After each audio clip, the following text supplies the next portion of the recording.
कधी कधी एखादी बातमी फक्त वर्तमानपत्राच्या एका कोपऱ्यात छापून येत नाही, ती संपूर्ण देशाच्या मनावर कायमची कोरली जाते. एखादी व्यक्ती अचानक बेपत्ता होते. सुरुवातीला कुटुंबियांना वाटतं कदाचित फोन बंद असेल, कदाचित ती कुठेतरी व्यस्त असेल. पण जेव्हा दिवस जातात, आठवडे सरतात आणि त्या व्यक्तीचा काहीच ठाव ठिकाणा लागत नाही ना, तेव्हा एक प्रश्न हळूहळू भीतीमध्ये बदलतो. नेमकं घडलं तरी काय? श्रद्धा वालकर प्रकरणाची सुरुवात ही अशाच एका प्रश्नापासून झाली होती. एका तरुणीच्या बेपत्ता होण्यापासून सुरू झालेली ही कहाणी पुढं जाऊन देशातील सर्वाधिक चर्चेत राहिलेल्या गुन्हेगारी प्रकरणांपैकी एक ठरली. प्रेम, विश्वास, कुटुंबाचा विरोध, मोठ्या शहरात नवीन आयुष्य सुरू करण्याची स्वप्न आणि त्यानंतर घडलेल्या घटनांची मालिका, ज्यानं संपूर्ण देशाला हादरवून सोडलं. पण या प्रकरणाच्या शेवटाकडे जाण्याआधी आपल्याला सुरुवातीकडे परत जावं लागेल, कारण प्रत्येक मोठ्या घटनेमागे एक इतिहास असतो.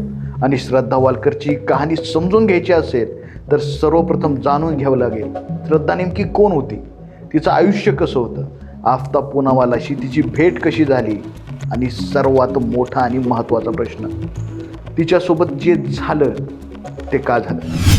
नमस्कार, मी विश्वजित. स्वागत आहे तुमचं आमच्या या शोमध्ये. भाग दुसरा. साल होतं 1995. श्रद्धाचा जन्म झाला वसईमध्ये. तिचं बालपण आणि कुटुंबियाचं आयुष्य सर्वसामान्य मध्यमवर्गीय कुटुंबांसारखंच होतं. वडील विकास वालकर, आई सुमन आणि भाऊ तिच्यासोबत त्यांचं आयुष्य सुरू होतं. श्रद्धाच्या वडिलांनी मुलांच्या शिक्षणासाठी वसई सोडायचं ठरवलं आणि ते पालघरला शिफ्ट झाले. फॅमिली मिडल क्लास होती. श्रद्धाच्या स्वतःच्या आयुष्याबद्दल श्रद्धाला भरपूर स्वप्न होती. म्हणजे शिक्षण पूर्ण करायची इच्छा होती, नोकरी करायची होती, स्वतःच्या पायावर उभं राहायचं होतं, आपलं भविष्य स्वतः घडवायचं होतं, तिची इच्छा होती. त्यामुळं जेव्हा श्रद्धा 20 वर्षाची झाली तेव्हा तिला वाटलं की आता आपण स्वतःच्या पायावर उभं राहिलं पाहिजे, नोकरी केली पाहिजे, काहीतरी केलं पाहिजे. त्यामुळे तिनं पालघरचं स्वतःचं घर सोडलं आणि मुंबईमध्ये कॉल सेंटरमध्ये ती काम करू लागली. नोकरीमुळे तिचा मित्रपरिवार वाढला, नवीन लोकांची ओळख झाली आणि याच काळात तिचा जुना मित्र आफताब अमीन पुणेवाला तिला भेटला. आफताबची आई हाऊसवाईफ होती आणि वडील शू रिटेलर होते. हे जास्त क्लिअर नाही आहे की दोघं पहिलं कुठं भेटले होते, पण दोघं एकमेकांना आधीपासून ओळखत होते हे मात्र नक्की आहे. दोघंही पुन्हा भेटायला लागले, फिरायला जायचे. सुरुवातीला ही ओळख अगदी सामान्य होती. एकाच ठिकाणी काम करणाऱ्या दोन तरुणांची मैत्री होते तशीच, रोज भेटी होतात तशाच.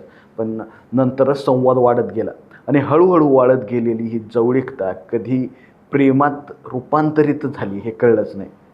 प्रेमात रूपांतर झाल्यानंतर आफताबनं तिला लिव्ह इन रिलेशनशिपसाठी विचारलं. श्रद्धानी जास्त आडेवेडे न घेता ती तयार झाली. श्रद्धाची आणखी एक बाजू म्हणजे श्रद्धाचं वडिलांशी जास्त जुळत नव्हतं, पण आईशी ती सगळं काही शेअर करायची आणि याच लिव्ह इन रिलेशनशिपबद्दल सुद्धा तिनं आईला सांगितलं होतं. याचसोबत तिनं आईला हे पण सांगितलं होतं की तिला आफताबसोबत लग्न करायची इच्छा आहे. पण श्रद्धा वालकर हिंदू होती आणि आफताबचं पूर्ण नाव होतं आफताब अमीन पुनावाला, तो मुस्लिम होता. या नात्याबद्दल आईनं विरोध केला, वडिलांनाही सांगितलं. वडिलांनी सुद्धा या नात्याला विरोध दाखवला. कुटुंबियांनी या नात्याबद्दल चिंता व्यक्त केली आणि त्यांनी हे नातं स्वीकारण्यास नकार दिला. पण दुसरीकडे श्रद्धा आपल्या निर्णयावर ठाम होती. यावेळी श्रद्धाने सगळ्या कुटुंबियांना सांगितलं होतं की मला आता तुमची गरज नाही आहे, इथून पुढं मला कॉल करू नका, माझ्याशी संबंध ठेवू नका, मी निघून चालली, असं म्हणून ती घरातून निघून गेली. सप्टेंबर 2019 श्रद्धा घरातून निघून गेली. पण तिचा भाऊ कधी कधी तिची इन्स्टा स्टोरी असेल, व्हॉट्सअप स्टोरी असेल बघत राहायचा. तो इनडायरेक्टली तो कनेक्ट होता बहिणीसोबत. श्रद्धाच्या आईला मुलीची काळजी वाटत होती म्हणून तिनं पुन्हा 2019 डिसेंबरमध्ये तिला फोन केला, श्रद्धाला फोन केला आणि समजावून सांगण्याचा प्रयत्न केला. पण यावेळीसुद्धा श्रद्धानं आईचं ऐकलं नाही. पण आईनं एक गोष्ट श्रद्धाला सांगितली होती की तू कधीही वापस येऊ शकतेस, मी आणि तुझा भाऊ नेहमी तुझ्यासोबत आहोत. कदाचित तिची आई तिला वापस पण घेऊन आली असती, परंतु पुढच्याच महिन्यात म्हणजे 28 जानेवारी 2020 श्रद्धाच्या आईचं निधन झालं आणि इथंच या कहाणीला पहिलं मोठं वळण मिळालं. श्रद्धा मनातून तुटून गेली होती.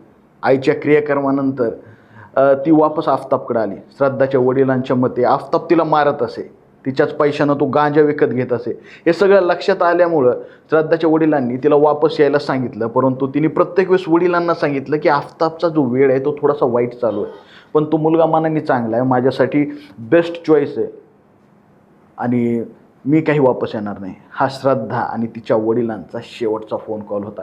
परंतु मी सांगितल्याप्रमाणे तिचा भाऊ आणि तिचे वडील इन्स्टा आणि व्हॉट्सअपमध्ये स्टेटस पाहत राहायचे आणि भावाच्या ह्या सवयीमुळं वडिलांनीसुद्धा ही सवय लावून घेतली होती. आणि ही फक्त सवय ह्याच्यामुळं होती की माझी मुलगी सुरक्षित आहे का नाही हे त्यांना पाहायचं होतं. आता आपण थोडंसं आफताबबद्दल जाणून घेऊया. आफताब अभ्यासामध्ये चांगला होता, परंतु थोडंसं प्लेयर बॉय टाईपचा माणूस होता. म्हणजे जेनजीच्या लँग्वेजमध्ये प्ले बॉय टाईपचा माणूस होता तो. त्याची श्रद्धाच्या आधीसुद्धा खूप रिलेशनशिप्स होते. तो सोशल साईट्सवर म्हणजे खूप ॲक्टिव्ह होता. डेटिंग ॲपसुद्धा यूज करत होता आणि कदाचित श्रद्धाला तो पहिल्यांदा डेटिंग साईट्सवरच भेटला असावा असं एक मत आहे आमचं. आणि ही ॲप त्याच्या फोनमध्ये श्रद्धाने सुद्धा पाहिलं होतं. श्रद्धाला त्याचा राग आला होता. ऑब्व्हियसली गोष्ट आहे की तुमच्या पार्टनरच्या मोबाईलमध्ये रिलेशनशिपमध्ये तुम्ही असतानासुद्धा जर डेटिंग ॲप असेल हे बघून कोणत्याही पार्टनरला राग येईल.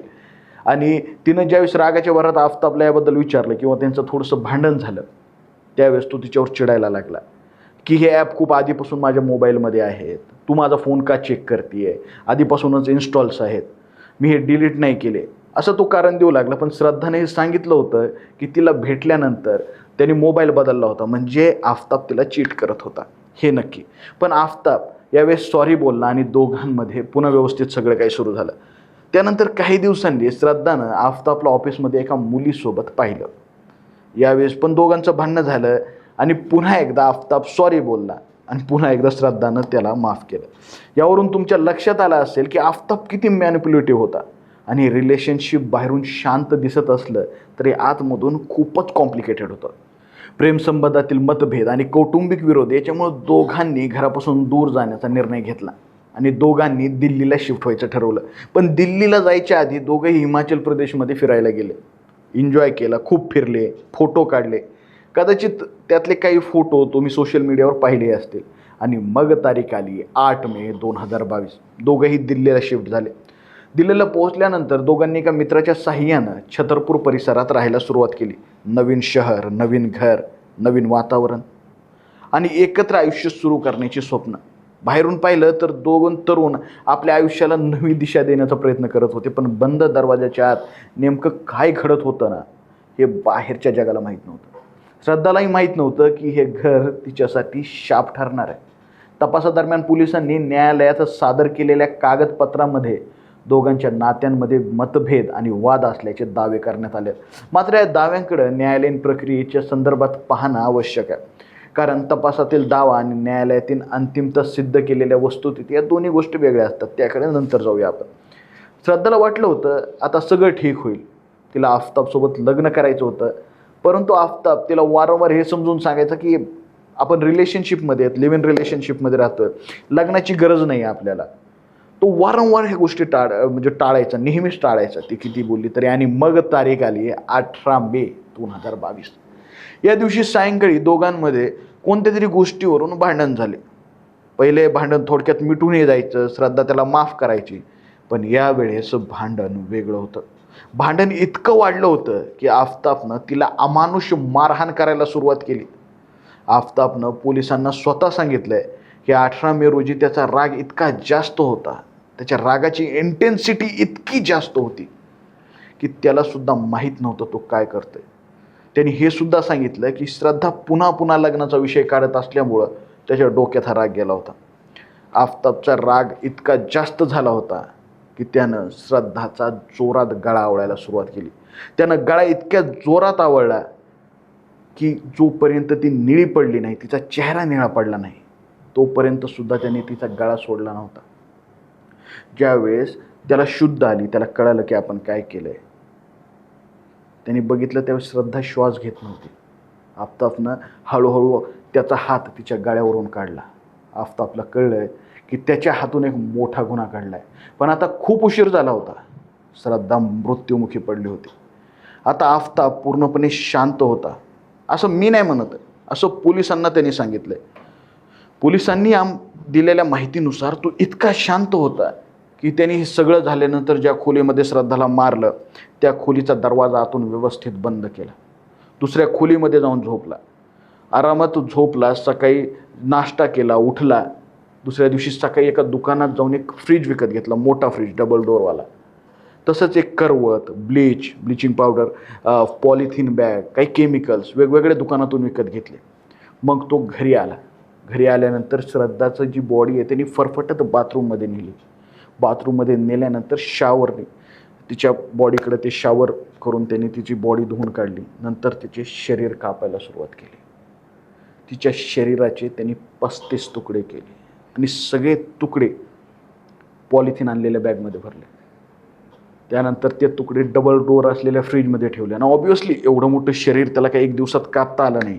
तो थोडं थोडं करून शरीर कापत होता, पॉलिथिन बॅगमध्ये भरत होता. राहिलेले शरीर तो खालच्या भागात म्हणजे डबल डोअरचा जो पार्ट आहे त्याचा खालचा जो भाग आहे तिथं तो ठेवायचा आणि बाकीचे जे कापलेले तुकडे आहेत तो फ्रीजरमध्ये ठेवायचा. पण अत्यंत भयानक गोष्ट म्हणजे या फ्रीजच्या खालच्या भागात जिथं तो तिचं शरीर ठेवत होता ना उरलेलं, तिथं तो स्वतःचं जेवण पण ठेवत होता. दुसऱ्या दिवशी तिच्या पायाकडचा भाग म्हणजे तिच्या मांडी साईडचा भाग कापत असताना त्याच्या हाताला चाकू आणि करवत जोरात लागली. तिथं जखम झाली.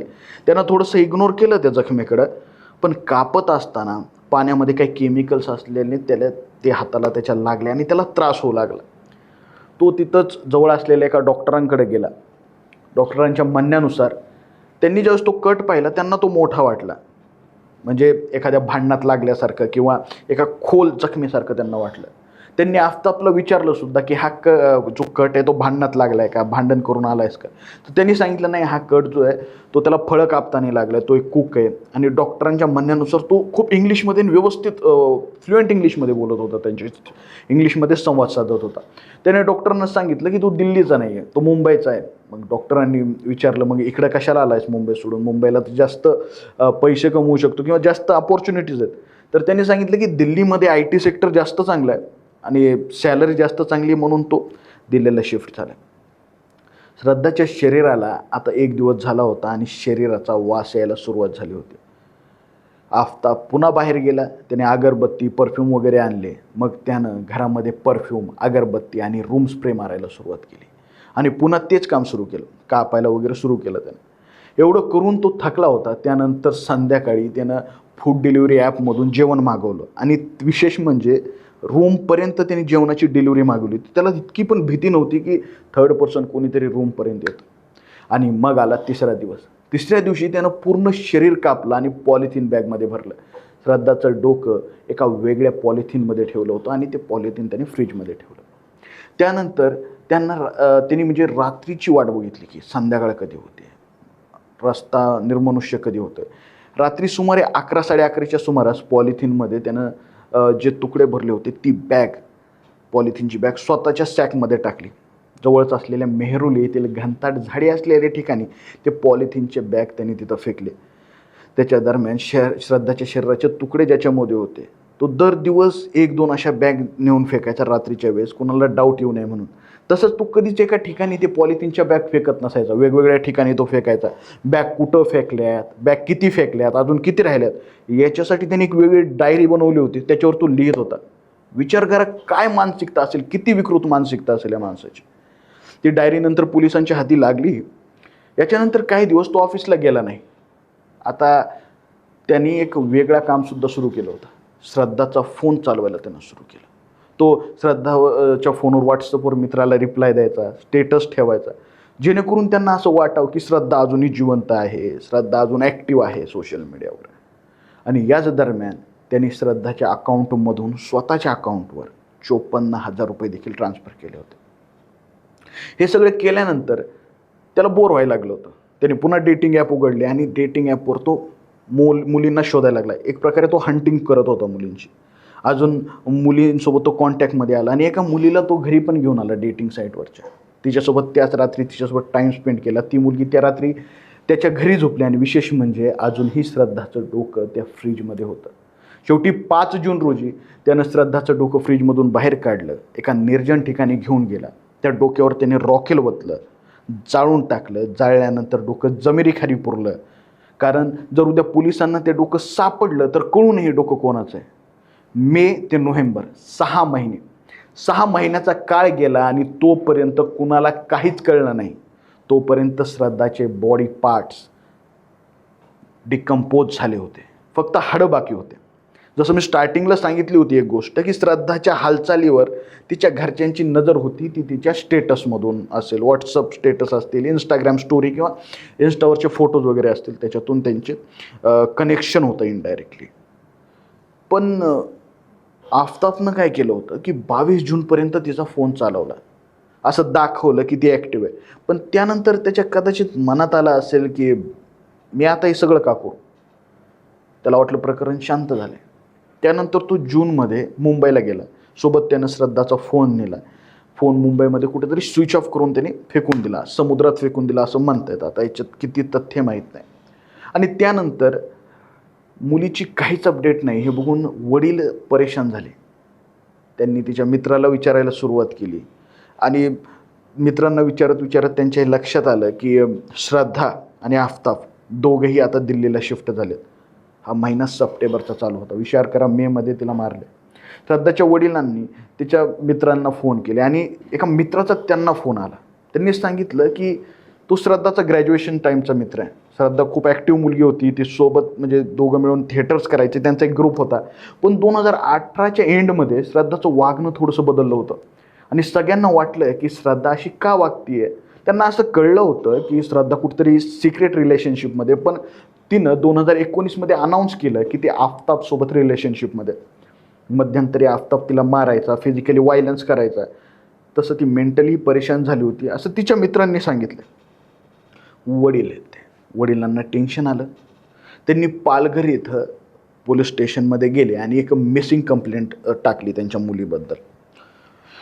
परंतु श्रद्धाचं लोकेशन दिल्लीचं असल्यामुळं ही पालघरवरून ही केस दिल्लीला ट्रान्सफर झाली आणि मग दिल्ली पोलिसांनी या केसची छानबीन पाहणी करायला सुरुवात केली. मेहरौलीमध्ये तिच्या मित्रांना, ऑफिसमधल्या सहकाऱ्यांना, तसंच आफताबला प्रश्न विचारायला सुरुवात केली. आफताब अजूनही त्याच खोलीमध्ये राहत होता जिथं श्रद्धा आणि ते सोबत राहत होते. ही तीच खोली होती जिथं त्यानं श्रद्धाचा खून करून तिचं शरीर कापलं होतं. विकृत मानसिकता. त्याच खोलीमध्ये राहतोय अजून. एनिवेज, पोलिसांनी प्रश्न विचारल्यानंतर आफताबनं पोलिसांना सांगितलं की श्रद्धा आता त्याच्यासोबत राहत नाही. काही महिन्यापूर्वीच तिला एक दुसरा मुलगा आवडायला लागला आणि ती त्याच्यासोबत निघून गेली होती. आणि तो बोलत पण एकदम इंग्लिशमध्ये होता, फ्लुएंट इंग्लिश. त्यामुळे पोलिसांशी तो तसाच संवाद साधत होता. त्यामुळे पोलिसांना त्याच्यावर डाऊट आला नाही. तो पोलिसांसमोर अत्यंत इनोसंट आणि जणू काही त्याला काहीच माहीत नाही आहे असा आविर्भाव आणत होता. त्यामुळे पोलिसांनाही त्याच्यावर जास्त डाऊट आला नाही आणि पोलिसांना वाटलं की आपण दुसऱ्यासुद्धा पद्धतीने आता याचा तपास करायला पाहिजे. काहीच क्ल्यू मिळत नव्हता. शेवटी 6 नोव्हेंबरमध्ये श्रद्धाचे वडील विकास वालकर दिल्लीत आले. त्यांनी पुन्हा श्रद्धाबद्दल जेवढी त्यांच्याकडे माहिती होती, डिटेल्स होती, इन्फॉर्मेशन जे असेल ते पोलिसांना सांगितलं. आणि या केसमध्ये घुमून फिरून हे केस एकाच नावापुढं येऊन थांबत होती आणि ते नाव होतं म्हणजे आफताब पूनावाला. पोलीस पुन्हा एकदा आफताबच्या घरी गेले, पुन्हा चौकशी सुरू केली. पण यावेळेस आणखी इनोसंट बनायच्या प्रयत्नात आफताबनं एक गोष्ट सांगितली, म्हणजे विनंतीच केली म्हणा की. तो म्हणाला, प्लीज तुम्ही श्रद्धाला शोधून काढा. ती गेल्या कित्येक दिवसापासून माझा फोन मी उचलत नाही. मी किती कॉल केले ती गेल्यापासून, किती मेसेजेस केले, पण तिने रिप्लायच दिला नाही. ती 18 मेपासून घरातून गेलेली आहे. पोलिसांनी विचार केला, जर हा खरं बोलतो तर एकदा कॉल रेकॉर्डिंग तपासायला काय हरकत आहे, डिटेल्स काढायला काय हरकत आहे. ज्यावेळेस डिटेल्स काढल्या त्यावेळेस त्यांना कळालं की 18 मे नंतर श्रद्धाला त्याने एकही कॉल केला नव्हता. यातून निष्पन्न झालं नाही श्रद्धा आणि आफताब यांच्यामध्ये 18 मे नंतर फक्त एकच फोनच्या गोष्टीचा संबंध होता. तो म्हणजे ते 54,000 रुपये श्रद्धाच्या फोनवरून आफताबच्या फोनवर ट्रान्सफर झाले होते. आता या केसमध्ये सगळ्यात प्राईम सस्पेक्ट होता आफताब. आफताबला पोलिसांनी पोलीस स्टेशनमध्ये नेलं. आपल्या पद्धतीने चौकशी सुरू केली आणि यावेळेस आफताबनं सगळ्या गोष्टी ॲक्सेप्ट केल्या, सगळ्या गोष्टी सांगितल्या.